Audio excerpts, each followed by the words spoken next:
Türkiye Cumhuriyeti Bursa Büyükşehir Belediye Başkanlığı tarafından Kırgızistan Türkiye Manas Üniversitesi'ne tam donanımlı bir ambulans hibe edildi.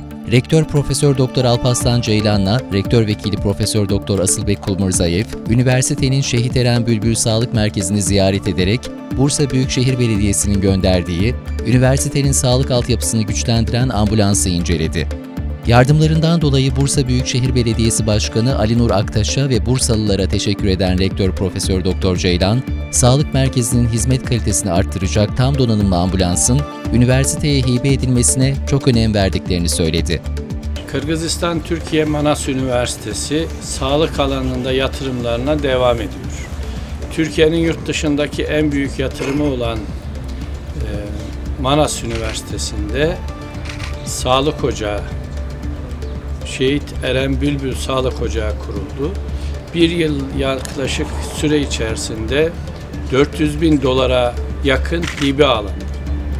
Bu hibeler içerisinde en son Bursa Büyükşehir Belediye Başkanımız Ali Nur Bey'in bir bağışı oldu. O da bize tam donanımlı bir ambulans hediye etti.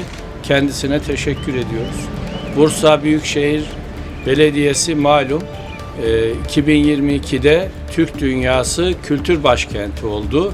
Bunun ilk adımını da bizim üniversitemize yaptığı bağışla gösterdi. Belediye başkanının şahsında olmak üzere bütün Bursa'ya selamlarımızı iletiyoruz.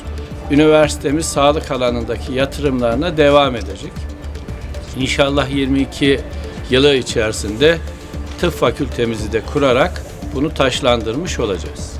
Şehit Eren Bülbül Sağlık Merkezi ve COVID-19 Tanı Merkezi, Dışişleri Bakanları Mevlüt Çavuşoğlu ve Ruslan Kazakbayev'le Sağlık Bakanı Alımkadir Beyşanaliyev tarafından 10 Mart 2021'de hizmete açıldı. Üniversiteye tam donanımlı ambulans hibe eden Bursa Büyükşehir Belediyesi Başkanı Ali Nur Aktaş, şehir hastanesi, metro hatları, tramvay hatları, kentsel dönüşüm projeleri, teras projeleri, yeşil alanlar, millet bahçeleri, park ve spor tesisleri gibi altyapı, imar, ulaşım, çevre, eğitim, kültür, sanat, sosyal hizmetler, gençlik ve spor hizmetleri alanlarında sayısız icraatıyla Bursalılara başarıyla hizmet ediyor.